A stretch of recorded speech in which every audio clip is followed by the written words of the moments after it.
मौजूदा हुकूमत के इस चौथे साल में भी पाकिस्तान का आम शहरी बुरी तरह मुतासर हो रहा है। महंगाई का कभी भी सोल्यूशन पिछले 70 सालों में नहीं निकाला गया कि प्राइस स्टेबिलिटी किस तरह आएगी। मैं हूं आदिल चलानी। व्यूअर्स, प्रोग्राम के पहले हिस्से में हम बात करेंगे कीमतों के इस्तेहकाम के हवाले से। कराची के अंदर पाकिस्तान का सबसे बड़ा शहर, और यहाँ पर हम देख लें तो सब्जियों से लेकर फल और फल से लेकर जो मुर्गी का गोश्त है उसको आग लगी हुई है। उनकी कीमतें जो है वो आसमान से बातें कर रही हैं। लहसुन आज भी 250 से 300 रुपये किलो बिक रहा है। जो टमाटर है वो 100 से 150 रुपये किलो, और जो मुर्गी का गोश्त है वो तकरीबन 350 रुपये फ़ी किलो बिक रहा है। तो आम शहरी बहुत बुरी तरह मुतासर है। इसका मुस्तकिल हल आज तक क्यों नहीं निकाला गया, और वफाकी और सूबाई हुकूमतें किस हद तक इसकी ज़िम्मेदार हैं? कराची के आम शहरियों से हम इस हवाले से बात करेंगे। वज़ीर-ए-आज़म पाकिस्तान सिंध के अंदर मुख्तलिफ शहरों के दौरों पर निकले हुए हैं, लेकिन उन्होंने महंगाई पर अभी तक बात नहीं की कि महंगाई का जो सोल्यूशन है उसके हवाले से फिलफौर कोई नतीजा निकाला जाए। वो मुख्तलिफ मनसूबों के ऐलानात कर रहे हैं। हैदराबाद के अंदर, ठट्ठा के अंदर, कराची के कचरे पर काफ़ी ज़्यादा बात कर रहे हैं, लेकिन महंगाई का सोल्यूशन अभी तक हमारे सामने आ नहीं सका। वजह क्या है, इस पर बात करेंगे आज के इस प्रोग्राम में।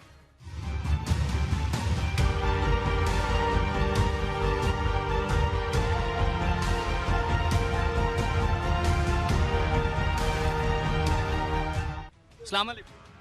ये टमाटर की कीमतें, सब्जियों की कीमतें क्या क्या हुआ है? ये पिछले 2 हफ्ते में तो आग लग गई इसको। बिल्कुल ज़बरदस्त वाली आग लग गई है। अब यही बात रही कि जून में बजट आने वाला है, तो बजट में गवर्नमेंट को तो फिर भी थोड़ा बहुत मिल जाएगा। तो हम लोग, कितने लोग गवर्नमेंट में काम करते हैं, तो उनका क्या बनेगा? ये कभी किसी ने सोचा? तो अभी ये आप ये जो 150 रुपये किलो टमाटर है, लहसुन 200 रुपये किलो आप ले सकती हैं, आम बंदा ले सकता है? खाने की तो ले रहे हैं ना, लेना तो है। या फिर उसकी जो ऑल्टरनेट कोई इमली यूज़ कर रहा है, कोई और चीज़ यूज़ कर रहा है। अब दालें कितनी महंगी होगी, बल्कि लोग कहते हैं कि मुर्गी सस्ती, दाल महंगी है। तो वज़ीर ख़जाना साहब कह रहे हैं कि आप मुर्गी खाएं, आप छोड़ें दालें, तो अब तो मुर्गी भी महंगी होगी है, 350 रुपये किलो है। वज़ीर आला से पूछे कि वो रोज़ मुर्गी खा सकते हैं? वो खा सकते हैं रोज़? इंसान है, डिफरेंट चीज़ मांगता है कि नहीं मांगता? हर चीज़ मांगता है। तो आम बंदा बुरी तरह मुतासिर है। इसके अलावा कोई हल नहीं है कि इसका कोई ठोस मुस्तकिल हल निकाला जाए महंगाई का? ये कि सारे खुदकशी कर लें।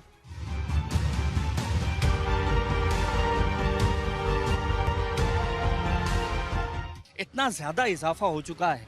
वज़ीर-ए-आज़म पाकिस्तान ठट्ठा के, हैदराबाद के दौरों पर निकले हुए हैं, एयरपोर्ट का ऐलान कर रहे हैं, सड़कों का ऐलान कर रहे हैं, मेट्रो का ऐलान कर रहे हैं। जिस चीज़ से आम आदमी बहुत मुतासिर होता है डेली बेसिस पर, वो है महंगाई। तो महंगाई का हल क्या वफाकी और सूबाई हुकूमतों के पास है? बिल्कुल बिल्कुल है, लेकिन ये जो है ना, ये एक माफिया है। ये जो वडेरे हैं, ये जो है गरीब को भूखा मार देंगे, क्योंकि इनकी बड़ी बड़ी ज़मीनें हैं। 150 रुपये टमाटर, 350 रुपये मुर्गी का गोश्त। बंदा खाए तो क्या खाए? दालें इतनी महंगी हैं कि इंसान 10,000 12,000 जिनकी सैलरी है वो खुद परेशान है। क्या किया जाए? तो 10-12 हज़ार सैलरी वाला ये टमाटर, ये सब्जियां नहीं खा सकता। बिल्कुल सही बात है सर, बिल्कुल खा ही नहीं सकता। तो सर क्या करे? 10-12 हज़ार जो कमाता है बेचारा, जो अपने खून पसीने की कमाई से दिन रात मेहनत करता है, बीवी बच्चों का पेट पालता है, उसे जीने का हक नहीं है? बिल्कुल, इन्होंने तो जीने का हक ही छीन लिया है सर। अब क्या किया जाए? बंदा खुदकशी कर ले, इससे बेहतर है। ना वो टमाटर ले सकता है, ना गोश्त ले सकता है, ना दालें ले सकता है। बंदा क्या करे? परेशान है सर, नफ्सियाती मरीज बन रहे हैं। तो ये जो वफाकी हुकूमत जो बात करती है मईशत इतनी बेहतर होगी, इन्फ्लेशन 6% है, तो आप समझते हैं कि मईशत बेहतर हुई है, महंगाई का लेवल इतना नीचे आया है? क्योंकि अगर हम रोज़मर्रा की ये चीज़ें देखते हैं, 350 रुपये चिकन है, टमाटर अभी मैं इनसे रेट पूछा था 150 रुपये किलो है, लहसुन 200 रुपये किलो, शहर के अंदर 50-50 रुपये और ज़्यादा महंगा मिल रहा है। हर आदमी यहाँ बड़ी मार्केट में, एम्प्रेस मार्केट में नहीं आ सकता। आप बेहतर तौर पर समझते हैं कराची के जो डायनामिक्स हैं, जिस तरह का ये शहर है, तो आप समझते हैं कि इसके बगैर कोई हल नहीं है कि लोकल लेवल पर जाकर चेक एंड बैलेंस इंप्रूव किया जाए, मार्केटों को रेगुलेट किया जाए, हर बंदे की हर जो दुकानदार है वो क्या प्राइस लिस्ट लगा रहा है उसके मुताबिक बेच रहा है, नहीं बेच रहा, हैवी जुर्माने किए जाएं, उसे उठा के जेल में डाला जाए अगर वो नाजायज़ मुनाफा बना रहा है। तो आप समझते हैं कि अगर ये डेली बेसिस पर होगा तो तभी यहाँ पर चीज़ें बेहतर होंगी? सर ये एक माफिया है जो ये जो कमिश्नर हजरात हैं हमारे कंट्रोल प्राइस लिस्ट वाले हैं, यहाँ तो महीनों महीनों नहीं आते हैं, तो कोई चेक एंड बैलेंस नहीं होने की वजह गरीब का मैशियत से क्या लेना देना। गरीब तो टमाटर, प्याज, धनिया, पुदीना ये चीज़ें वो यही उसकी मईशत है। मैशियत है। वो ये कागजी कार्रवाई है जो मैशियत इतनी बड़ी है, ये हो गया वो हो गया, ये तो एक गरीब की समझ में आने वाली चीज़ नहीं है सर। ठीक है, तो अब आप क्या समझते हैं, क्या ये आपको लग रहा है कि अगले 1-1.5 साल में वफाकी हुकूमत या सूबाई हुकूमत संजीदा है, सीरियस है अवामी मसाइल पे? मुझे नहीं लगता सर, मुझे तो लगता ही नहीं है सर कोई ऐसा बंदा आया कि पाकिस्तान के हालात सुधारे। ठीक है, अल्लाह ही सुधार सकता है पाकिस्तान को। बहुत शुक्रिया sir, thank you very much. कुछ और लोगों से बात करते हैं।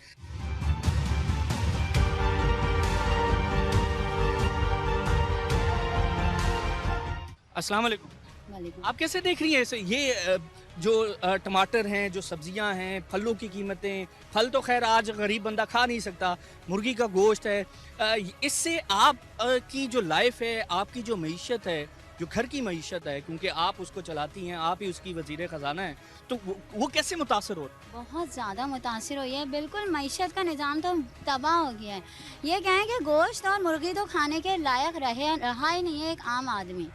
बस वो एक ही फ़िरक़े में ना दौलत मखसूस होके वक्फ होके रह गई है, बस चंद हाथों में। चंद हाथों में। और जो आवाम जो है हम जैसे वो पिस रहे हैं ना, अच्छे स्कूलों में बच्चे पढ़ पा रहे हैं। आप देखें एजुकेशन इतनी ज़रूरी है, उसका एक मतलब वो छोटे छोटे गलियों में स्कूल खुल गए हैं और बच्चे वो बेचारे उनमें कोई इतनी अच्छी पढ़ाई भी नहीं है। तो अभी मुझे ये बताएं कि क्या सूबाई हुकूमत जो है, पीपल्स पार्टी या वफाकी हुकूमत PMLN या तहरीक इंसाफ या कोई और सियासी जमात, वो संजीदा है इन अवामी मसाइल पे? संजीदा नहीं है कोई, इस मसले को लेके तो कोई संजीदा है ही नहीं। जबकि बेसिक दुनिया हमारी ज़िंदगी की ज़रूरत है रोटी, कपड़ा और मकान, तो रोटी ही नहीं है तो कपड़ा और मकान तो फिर दूर आ जाता है। ठीक है, तो अगर आम आदमी ये 150-200 रुपए किलो टमाटर, 200 रुपए लहसुन, 350 रुपए चिकन अगर नहीं खाएगा, उसके पास ऑल्टरनेट क्या है, मुतबादिल क्या है, क्या खाए वो? आज अब तो दालें भी इतनी महंगी हो गई। जी जी, मेरा ख्याल है फाका करे बेचारा, इसलिए कि देखें दालें भी इतनी महंगी हैं, 250 रुपये किलो, 300 रुपये किलो से कम कोई दाल नहीं है। आप सब्ज़ी देख लीजिए, सब्ज़ी कोई नहीं है, बेचारे गरीब लोग क्या खाएंगे? वो सब्ज़ी नहीं खा सकते, वो रोटी और ये अपना प्याज नहीं खा सकते। आप सोचें, रोटी प्याज कचूमर के साथ रोटी खा लेता है इंसान जो गरीब बेचारा होता है। वो तो सुबह पराठा और अंडा खा सकता है, लेकिन पराठा और चाय खा सकता है। आप पराठा चाय भी देख लीजिए, एक आदमी की 100 रुपए की एक दिन की चाय है। अंडा वही मैं कह रही हूँ कि 100 रुपये नाश्ते का कम से कम मरा गिरा, और 100 रुपये दोपहर की खाने का, और 100 रुपये यानी अगर 5 लोग घर में हैं तो कम से कम 500 रुपये पर हेड। 20-25 हज़ार रुपए चाहिए घर का तमाम सिस्टम चलाने के लिए, बिल्कुल चाहिए। और बिजली के बिल, गैस के बिल, उसके अलावा और बिजली के बिल किया हुआ है। बिजली के बिलों ने तो, बिजली वालों ने तो, एक तो लोड शेडिंग इतनी होती है, और बिल भी अगर 3000 या 2500 से कम आ जाए तो उस पर ये कहा जाता है कि आप लोगों ने कुंडा लगाया होगा, क्यों कम आया है आप लोगों का बिल, फिर वो उसको 18-20 हज़ार में कन्वर्ट करके भेज दिया जाता है कि ये आपको भरना है। ठीक है, बहुत शुक्रिया। आप मुझे बताएं, आप समझती हैं कि कोई सोल्यूशन है वफाकी सूबाई हुकूमत के पास? यही है कि लोग, गवर्नमेंट के लोग आएँ और इस फिक्स करें प्राइसेस को, और फिक्स करने के बाद यानी फाइन करें जो ज़्यादा बेच रहा है, और जब तक वो चेक एंड बैलेंसेस नहीं होगा, जब तक तो कुछ हो ही नहीं सकता। हर आदमी अपनी मर्जी से बेच रहा है। बिल्कुल ठीक है, बहुत शुक्रिया, थैंक यू वेरी मच।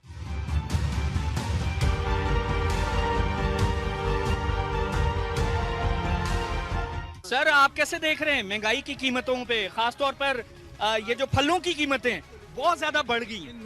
दिन ब दिन बढ़ रही है, कोई मुझे पूछने वाला नहीं। आपसे गुजारिश की जाती है कि आप लोग इनसे कंट्रोल करें, गवर्नमेंट को बताएं, सिंध गवर्नमेंट को बताएं, वो लोग जो इनको सप्लाई करते हैं उनसे भी रिक्वेस्ट करें, मेहरबानी करो, ये अभी आइंदा महीना रमज़ान का आने वाला है और नजर कहाँ तक पहुँचे। तो आप आम आदमी कितना मुतासर हो रहा है? हर आदमी सर, हर आदमी परेशान है। सुबह क्या अपने हिसाब से पैसे लेके जाते हैं, पैसे कम पड़ जाते हैं।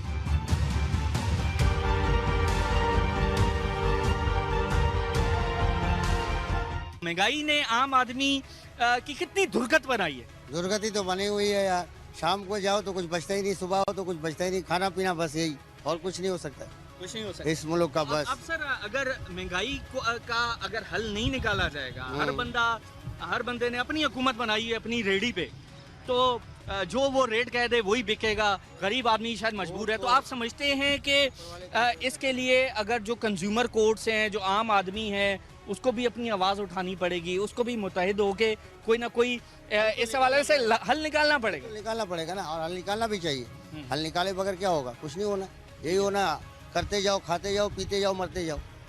तो सूबाई हुकूमतें, खासतौर पर पीपल्स पार्टी की हुकूमत हम सिंध में, कराची में मुकम्मल तौर पर नाकाम होगी। वो तो अभी देखो हुकूमत जो कर रही है वही नाकाम है ना, समझो, ये नाकामी के दर पे है सब। ठीक है, बहुत शुक्रिया, थैंक यू। व्यूअर्स, आपने ओपिनियन सुनी यहाँ पर कराची की आवाम की। तो आम आदमी बुरी तरह मुतासर है। सोल्यूशन हमें नज़र नहीं आ रहा कि जो प्राइस स्टेबिलिटी है, जो कीमतों में जो इस्तेहकाम लाना है, वो कौन लाएगा। और कानूनी तौर पर जो कीमतों में जो इस्तेहकाम लाना है, उसकी ज़िम्मेदार वफाकी और सूबाई हुकूमतें हैं। प्राइस ब्यूरो स्टैटिस्टिक्स का काम है कि बेहतर स्टैटिस्टिक्स लें। सिर्फ 70 मार्केटों से डेटा लेकर अगर आप महंगाई का तयन करेंगे तो कभी भी महंगाई का बेहतर नंबर नहीं आएगा। और यही वजह है कि आज पाकिस्तान में 6% इन्फ्लेशन है। जबकि आप मार्केट में जाएं तो आपको नज़र आएगा कि जो लहसुन की कीमत है वो 250 रुपये किलो है, जो टमाटर है वो तकरीबन 150 रुपये किलो है, जो चिकन है वो 350 रुपये किलो है। तो अगर बेहतर स्टैटिस्टिक्स सामने आएंगे तो महंगाई का नंबर शायद 15 से 20% है, जो कि बहुत ज़्यादा है।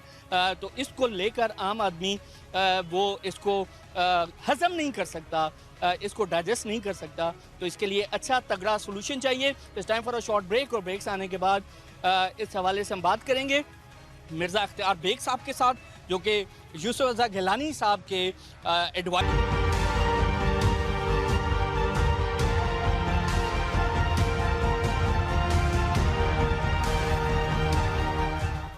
Welcome back viewers. और ब्रेक से पहले हम बात कर रहे थे कराची की आवाम के साथ, और काफ़ी सीख पा हैं, काफ़ी ज़्यादा उन्होंने खदशात का इज़हार किया है, गम गुस्से का भी इज़हार किया है। चिकन की कीमतें तकरीबन 100 रुपये से ज़्यादा बढ़ी हैं, 320 से 350 रुपये फ़ी किलो चिकन मिल रहा है। टमाटर की कीमत तकरीबन 150 रुपये फ़ी किलो है। इसके अलावा जो लहसुन है वो 300 रुपये फ़ी किलो। मुर्गी के गोश्त के अलावा जो गाय का गोश्त है 600 रुपये, बकरे का गोश्त 800 रुपये, जो दालें हैं उसमें बहुत ज़्यादा इजाफा हो रहा है। तो खाने पीने की कीमतों में अगर इजाफा हो रहा है और कोई प्राइस स्टेबिलिटी नहीं है, और इस हवाले से कोई बेहतर तगड़ा निज़ाम हमने नहीं बनाया, तो आम बंदा फिर मुतासर होगा। और बात यहीं तक ख़त्म नहीं हो रही व्यूअर्स, जो दूसरे क्रिटिकल इश्यूज हैं, एनर्जी सेक्टर आप देख लें। एनर्जी सेक्टर के अंदर जो सर्कुलर डेट का इशू है वो दोबारा से एक अजदहे की तरह पाकिस्तान के आम शहरी से पैसे बटोर रहा है। उसे महंगे रेट जो है वो अदा करने पड़ रहे हैं। 393 अरब रुपए का सर्कुलर डेट हो चुका है। 18 रुपए का फी यूनिट बिजली का रेट। इतनी महंगी बिजली अगर हम मुहैया कर भी दें तो उसका फ़ायदा पाकिस्तान के सिस्टम को, पाकिस्तान की आवाम को क्या है। 8-10 करोड़ अफराद जो हैं वो 2 वक्त का खाना नहीं खा सकते। जो हमारी इंडस्ट्री है वो अपने पीक पर चल नहीं रही, क्योंकि बिजली महंगी है, क्योंकि उनके रिफंड्स फंसे हुए हैं, क्योंकि जो वैल्यू एडिशन हमने करनी थी वो नहीं हो पाई। 20 अरब डॉलर का हमारा तिजारती खसारा हो गया। करंट अकाउंट में 120% का इजाफा हो गया है। हमारी जो बरामदात हैं वो गिरती जा रही हैं। दूसरी तरफ हम पेट्रोलियम सेक्टर से पैसा बना रहे हैं। स्क्रीन पर आप देख सकते हैं जो पेट्रोलियम लेवी है उससे पिछले 3.5 वर्षों में 350 अरब रुपया गवर्नमेंट ने जो रेवेन्यू है वो जनरेट किया है। तो रेवेन्यू जनरेशन जो है वो पेट्रोलियम सेक्टर हो गया, अब वो एनर्जी सेक्टर हो गया। तो आवाम पर हम पैसा कैसे खर्च करेंगे, उनकी फलाह बहबूद का काम कैसे होगा। ना महंगाई कम हुई, ना यहाँ पर बिजली सस्ती हुई, और ना यहाँ पर पेट्रोलियम की कीमतें कम हुई, बावजूद इसके कि बैनुल-अक़वामी मंडी में 70% कीमतें कम हो चुकी हैं। सो ये हो क्या रहा है, क्या सलूशन है वफाकी गवर्नमेंट के पास, और क्या अगर सलूशन नहीं है तो ये फिर सियासत हो रही है। इस पर हम बात करेंगे। हमारे साथ मौजूद हैं मिर्ज़ा इख्तियार बेग साहब, former adviser to PM on textile, और काफ़ी मारूफ जो है वो इंडस्ट्रियलिस्ट हैं, पाकिस्तान की मईशत पर गहरी नज़र भी रखते हैं। उनसे हम बात करते हैं और देखते हैं कि वो अपना क्या नुक्ता नज़र रखते हैं। सर अस्सलाम वालेकुम। मिर्ज़ा साहब बहुत शुक्रिया, thank you very much. Mirza साहब कैसे देख रहे हैं सर, खाने पीने के आइटम में इतना होशरबा इजाफा, आसमान से बातें कर रही हैं। मुर्गी के गोश्त की कीमतें, दालों की कीमतें, टमाटर आप देख लें आलू पिछली दफ़ा पीएम साहब कह रहे थे कि जी आलू तो इतना सस्ता है, यहाँ पर बातें होती हैं, इतनी ज़्यादा महंगाई हो रही है। तो आप समझते हैं कि जिन चीज़ों को रिलेट करना चाहिए महंगाई के साथ उसको हम कर नहीं रहे और आवाम की आंखों में धूल झोंक रहे हैं? देखिए अमूमन ये होता है कि जब रमज़ान आ रहे होते हैं तो रमज़ानों में या रमज़ानों से पहले तो ये मुनाफाखोर जो हैं ये होल्डिंग करके और कीमतों में मैनिपुलेशन करके कार्टेल बना के ये जो सार्फिन है उनसे बहुत सारे नाजायज़ जो है ये मुनाफा हासिल करते हैं। लेकिन इस बार देखने में आया कि रमज़ान से कई माह पहले ये ट्रेंड देखने में आया जिसमें खाने पीने की अशिया बखुसूस गोश्त की कीमतें, मुर्गी की कीमतें, टमाटर की कीमतें, लहसुन वगैरह इसकी चीज़ों में कीमतों में इजाफा हुआ है।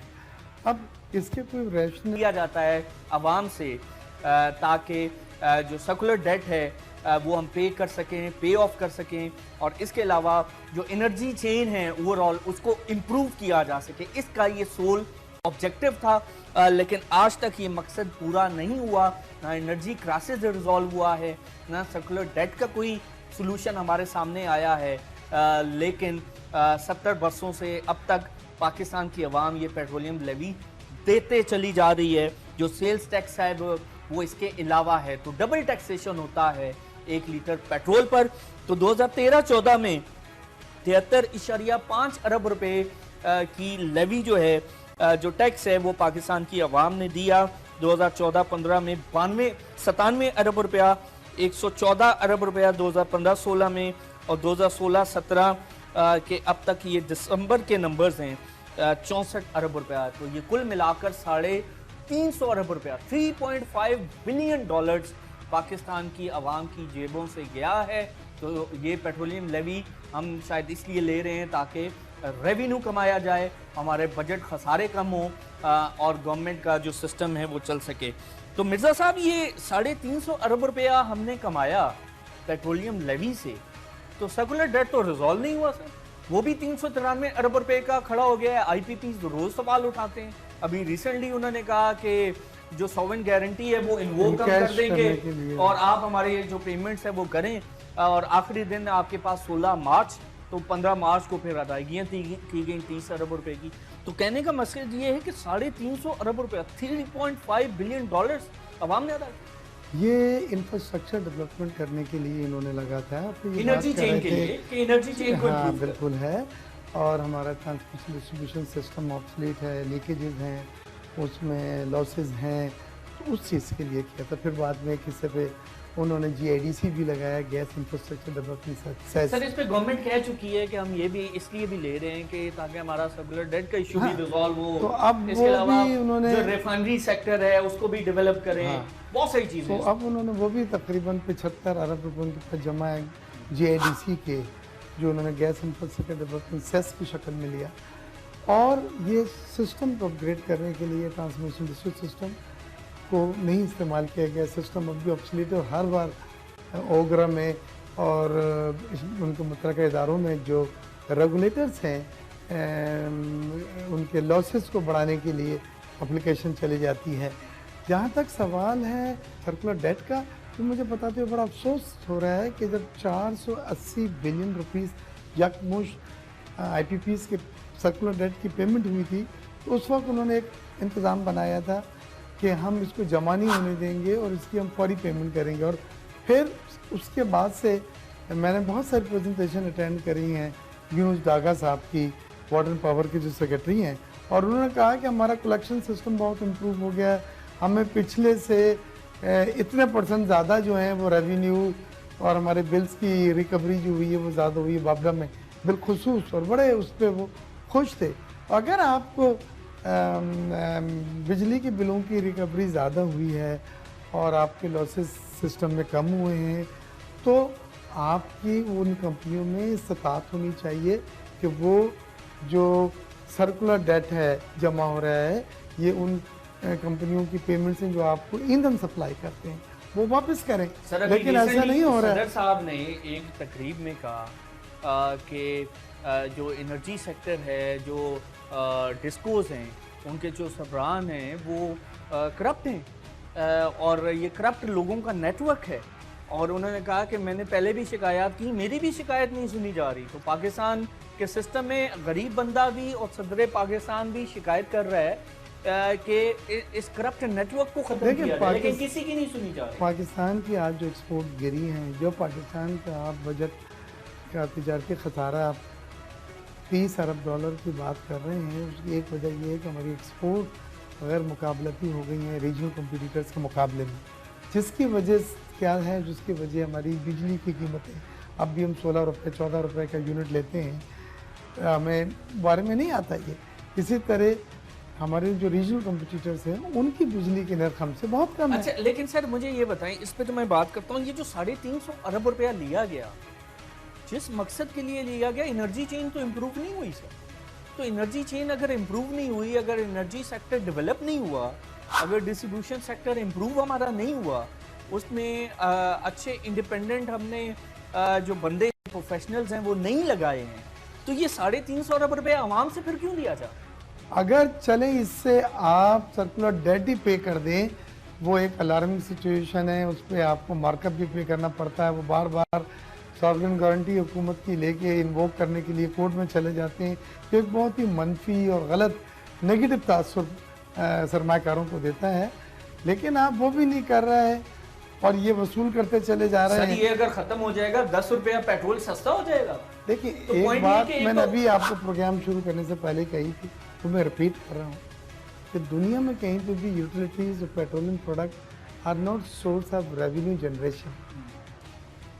दुनिया में बिजली गैस की जो निर्ख हैं या पेट्रोलियम के जो प्रोडक्ट हैं, इससे रेवेन्यू नहीं कमाया जाता। नहीं तो सर यही एक प्रैक्टिस हमारा मुल्क ये है कि आप सेल टैक्स, अगर कीमतें कम हुई थी तो सेल टैक्स की रिकवरी भी कम हो गई, तो आपने सेल टैक्स का रेट 17 से बढ़ा के 22% और 25% कर दिया, 50% भी किया, सही है ना, उससे भी ऊपर गए। तो मैं ये कहता हूँ कि ये टोटली एक रॉन्ग अप्रोच है कि यूटिलिटीज जो होती हैं वो सर्विस हैं, service to industry, service to consumers, not as a source for revenue generation. Revenue generation के दूसरे जराए हैं कि आप डायरेक्ट टैक्सेस को कंसंट्रेट करें, टैक्स नेट बढ़ाएं, अपना टैक्स नेट में नए लोग लाएं, टैक्स टू जीडीपी रेशियो जो है अपना, अब 15% 16% का आपने वादा किया था, और अब आपने एक्सपोर्ट पे भी इनडायरेक्ट टैक्सेस 4 से 5% लगा दिया, तो एक्सपोर्ट को भी गैर मुकाबलती बना दिया। साहब के दौरे हुकूमत में भी यही पेट्रोलियम लेवी लगा हुआ था, मुशर्रफ साहब के दौरे हुकूमत में भी लगा हुआ था।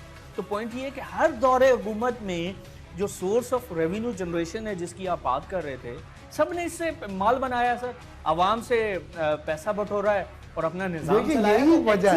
यही वजह है वो नहीं कि इस हुकूमत से, और इस हुकूमत ने ऐलान किया था 2 चीज़ों का। एक, उन्होंने कहा था कि हम आपको कंसिस्टेंट सप्लाई बिला तातुल बिजली और गैस की फराहमी देंगे और अफोर्डेबल रेट पे देंगे। पहला काम तो उनका होता हुआ नजर आ रहा है और वो कहते हैं 2018 में लोड शेडिंग मुल्क से खत्म हो जाएगी। सलाम पेश करता हूँ। लेकिन दूसरा काम एट अफोर्डेबल रेट भी उन्होंने साथ साथ वादा किया था, वो नहीं हुए। आपकी अब भी बिजली के निर्ख और गैस के निर्ख रीजन में सबसे ज्यादा हैं। बांग्लादेश के मुकाबले में आपकी गैस के निर्ख 1/3 बांग्लादेश के निर्ख है आपके मुकाबले में। तो ये चीजें देखिए, आप अकेले आइसोलेशन में एक्सपोर्ट नहीं कर सकते। इंटरनेशनल बिजनेस ट्रेड जो है वो आइसोलेशन में नहीं होता।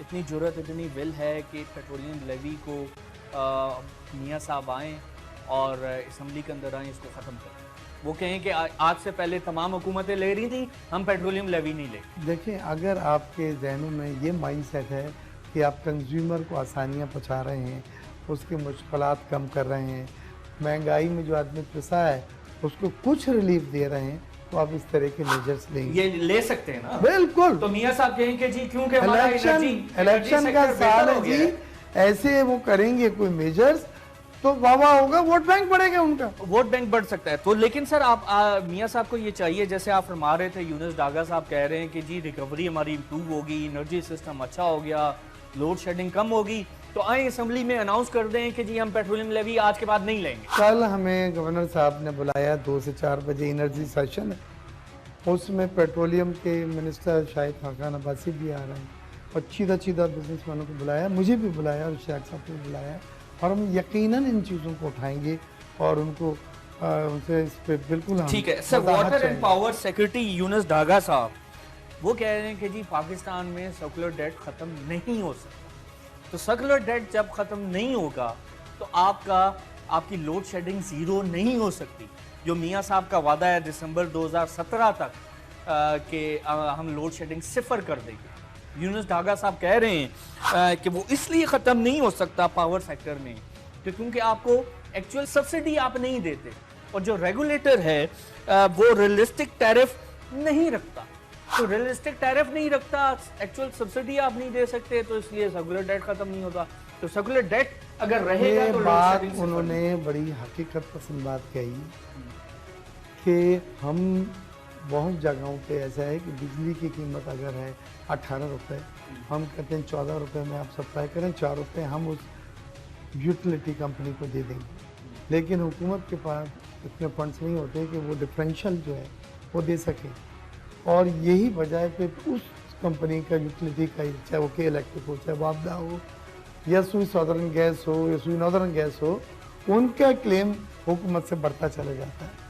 उनको भी आप अगर उनकी बिलिंग होती है मिसाल के तौर पर 100 रुपये, आप पे करते हैं 25 रुपये, फिर ज़्यादा शोर मचाया तो 10 रुपये, फिर शोर मचाया तो 10 रुपये। इस तरह से PSO भी कैश फ्लो के क्रंच में है, क्राइसिस में है, और वो पूरी ईंधन सप्लाई नहीं कर पा रही क्योंकि इंपोर्ट नहीं कर पाएगी। और फिर डिस्कोज में बहुत सारे प्रॉब्लम भी हैं, IPPs में भी प्रॉब्लम है, एफिशिएंसी के मसाइल हैं, डिस्ट्रीब्यूशन के मसाइल हैं, करप्ट सरबराहान लगाए गए हैं जो मेरिट पे नहीं है, तो वो फिर सही काम भी नहीं करते। तो सर ये पूरा जो इशू है ये रिजॉल्व करना है, फिर आपको सब्सिडी नहीं देनी पड़ेगी। देखिए, अगर आप T&D लॉसेस कम कर देते हैं और गैस में UFG जो लॉसेस हैं वो कम कर देते हैं, आप रिकवरी अपने बिलों की 90% प्लस पे ले जाते हैं, चाहे वो गैस कंपनियाँ हों या बिजली की कंपनियाँ हों, तो आपकी रेवेन्यू जनरेशन इतना बढ़ जाएगा कि आप ईंधन सप्लायर की पेमेंट कर सकते हैं, वहाँ पे फिर सर्कुलर डेट नहीं हो। अच्छा सर, मैं आगे बढ़ाता हूँ गुफ्तगू को। तो जहाँ से रेवेन्यू जनरेट करना है वहाँ पर तो एक्सपोर्ट्स गिर रही हैं। 180 अरब रुपए का ट्रेड एनहेंसमेंट का भी पैकेज दिया था मियां साहब ने FPCCI में, लेकिन सर उसका आप समझते हैं कोई खातिर खा कोई अब तक फायदा हो? देखिए, ट्रेड इन्वेस्टमेंट 180 अरब रुपए का दिया था तमाम एक्सपोर्ट सेक्टर्स के लिए, जिसमें textile, carpet, leather, surgical goods and sports goods, 5 sector. Textile का तकरीबन 80 अरब रुपए का था, और हमने इसमें बड़ी प्रेजेंटेशन वज़ीर-ए-आज़म को कैबिनेट में जाके दी थी कि हमारी कॉस्ट ऑफ डूइंग बिजनेस बढ़ गई है और हमारे रीजनल कम्पिटिटर्स इंडिया बिलखुसूस रिबेट पर रिबेट देते चले जा रहे हैं, तो वो हमको साफ़ कर दें और हमारी एक्सपोर्ट गिरती जा रही है, आपने फैसला करना है।